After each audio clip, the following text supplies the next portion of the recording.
Barakatah Yahweh, Barakatah Yahushai, Barakatah Yahweh, Barakatah Yahushai, Barakatah Yahweh, Barakatah Yahushai, Barakatah Yahweh, Barakatah Yahushai, Barakatah Yahweh, Barakatah Yahushai, Bahasham, Rakak Wadash.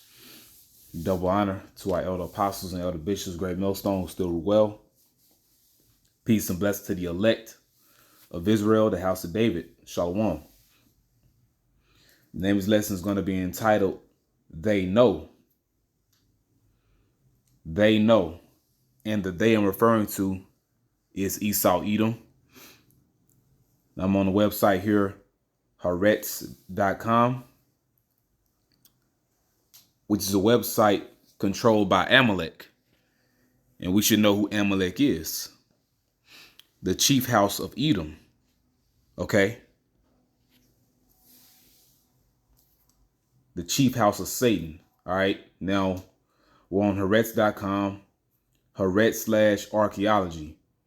David and Solomon's biblical kingdom may have existed after all, new studies suggest. And basically, Edom wants to push doubt as if the Bible's a fable. All right, as if some things only match up, only a few things are true, when the entire Bible is true. Okay?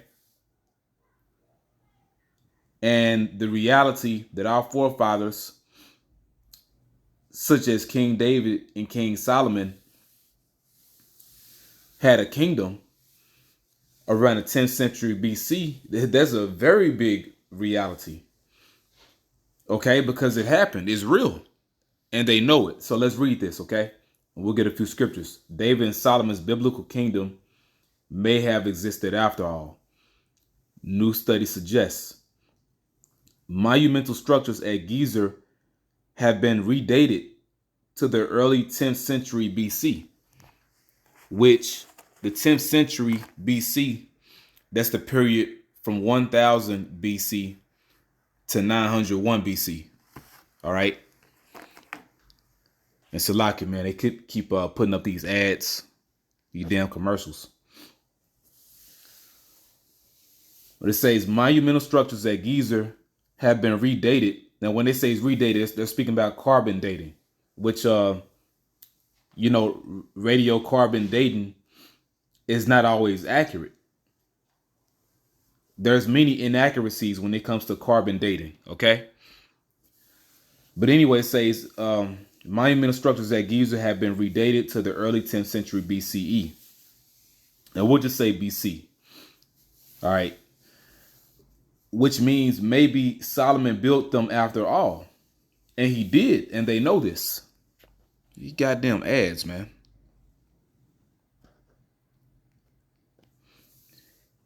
Biblical archaeologists say, but colleagues remain skeptical. And this was recently put up, okay, on November 15th, 2023 by Ariel David. And these are some of the structures here. Okay, you see that? Now it says Masebath at Tel Gizer. Remains of gates, defensive walls, and a large administrative building at Gizer date to the early 10th century, during the time of King David and King Solomon. The 10th century BC, putting them in the right frame to have been built by King Solomon, just as the Bible claims. The radiocarbon study of the 3,000-year-old ruins of Gizer, an ancient site in central Israel, was published Wednesday in the journal Plus One. However you say that. And claims to introduce new evidence in the long-standing debate on how much of the Bible is a true story. Which that shows you these so-called white people, these Edomites, are not the people of the Most High. Because they don't believe in the Bible. All these different scientists and archaeologists, these people don't believe in the Bible, man. and dealing with, science and archaeology, and them doing all these studies, they need actual proof of the Bible's existence, as far as the different time periods, all the different timelines, and, when these empires was on the earth, they need proof of this, you know, because they're not a people of faith. They're Edomites. They need physical, tangible things. But let's read the part again. The radiocarbon study of the 3,000-year-old ruins of Gizer, an ancient site in central Israel, was published Wednesday in the journal Plus One and claims to introduce new evidence in the long-standing debate on how much of the Bible is a true story. Particularly, the work relates to the historicity of the fabled kingdom of David and Solomon. They're calling it a fable. These Edomites are the devil. And the people that's behind Haaretz, the people that's behind this website here are Edomites. In particular, Amalek. And the way look at the symbol up there,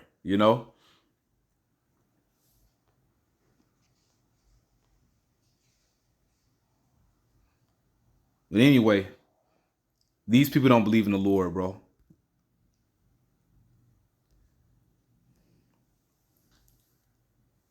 Particularly, the work relates to the historicity. I think that's how you say it. Historicity of the fabled kingdom of David and Solomon. They're calling it a fable, which is not a fable. Those kingdoms did exist. The kingdom of David and the kingdom of Solomon did exist, which the kingdom of Solomon is an extension of the kingdom of David, and basically the kingdom of David was perfected, by way of his son, King Solomon. But because during that time period, that's when our people had 40 years of peace. But let's read. It says, the study does not purport to prove that the united monarchy of the Israelites described in the Bible was a historical reality. So they're pushing doubt again, saying it doesn't prove that, that we ruled, basically. But watch them contradict themselves. Watch them contradict the statement they just made. But it shows that the kingdom's existence and involvement in major construction at Gizer cannot be ruled out, the author says, which means what? You do know that the united monarchy of the Israelites is a historical reality. Okay? They know it.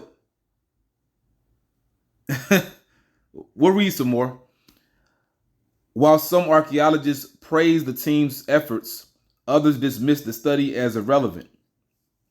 And honestly, they don't want it to be true. And they don't care, because this history does not pertain to them and their kind. This has nothing to do with their people. This has nothing to do with their people. This has everything to do with the Lord's people, the Israelites. So-called blacks, Latinos, Hispanics, and Native Americans. Okay? This doesn't benefit you, Edomites. That's why you dismiss it as irrelevant. Reading on, much research in the last 4 decades has shown that ancient remains scattered around Israel and once attributed to David and Solomon were in fact dated to about a century after the supposed time of their reign, meaning there was no concrete evidence supporting the historicity of their kingdom. And that's bullshit,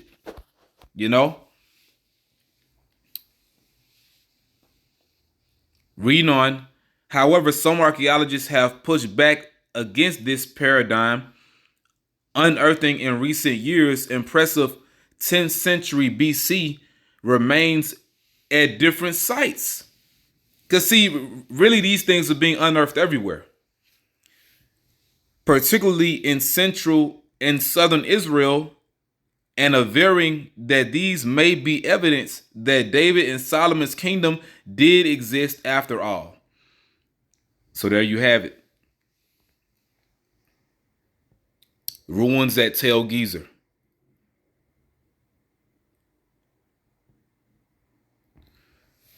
So we'll go from there. We'll get a few scripts, man, to close this thing out. But the point is that they know. They know, and there's really no denying it, okay? Now let's get this in Joshua chapter 21, okay? Dealing with how we basically took over the land of Canaan. All right. Joshua chapter 21, Joshua chapter 21, verse 19. All the cities of the sons of Aaron, the priests, were 13 cities with their suburbs. And the families of the sons of Kohath, the Levites, which remained of the sons of Kohath, even they had the cities of their lot out of the tribe of Ephraim. For they gave them Shechem with their suburbs. For they gave them Shechem with her suburbs in Mount Ephraim to be a city of refuge for the slayer, and Gizer with her suburbs. Because you see, Gizer is mentioned in the scriptures. All right. Once again, this is going back when we first, basically inherited the land of, Canaan, which we had to conquer it. We had to push out the Lord's enemies, to get these particular lands, all right?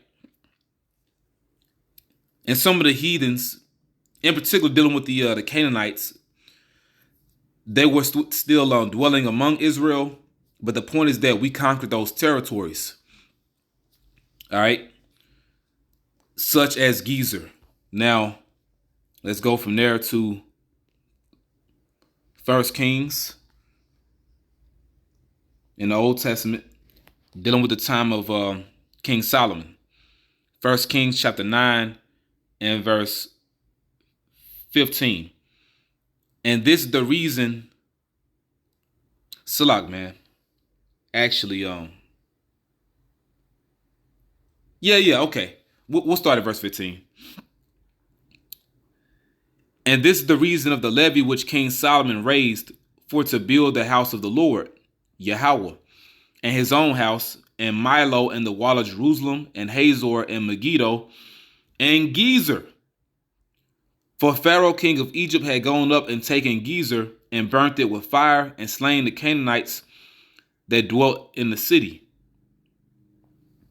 And that's something, because during the time of Joshua, the Canaanites were still dwelling among Israel in different locations, such as Gizer. But during this time, the Canaanites got taken out, those that dwelt in Gizer. Now it says, and giving it for a present unto his daughter, Solomon's wife. And Solomon built Gizer and Beth-horon the Nether. And that's the point. Okay, so going back to the article, this gives you proof of Gizer's existence, which we don't need proof, but nonetheless, this information is still going to come out. Okay, it's still being unearthed.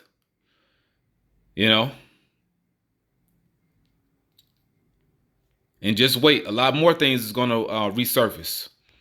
Dealing with us ruling during the time of King Solomon. Okay. Which once again, radiocarbon, when Edom does this, these carbon datings is not always accurate. But nonetheless, they know. Okay. So with that, I pray you were edified, for what this was.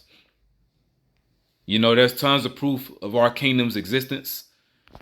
And these Edomites don't like this because at the end of the day, we're coming back into power. So the last thing they want is this information being true. And it is true. And there's nothing they could do about it. I want to give all praise, glory, and honor unto Yahweh by Hashem Yahweh Shai. Okay. Kal Halayim La, Alahayanawa, Abanawa, Yahweh by Hashem Yahweh Shai. Bahasham Rakakwadash, double honor to our elder apostles and elder bishops, great millstones, still well. Peace and blessings to the elect. Shalom.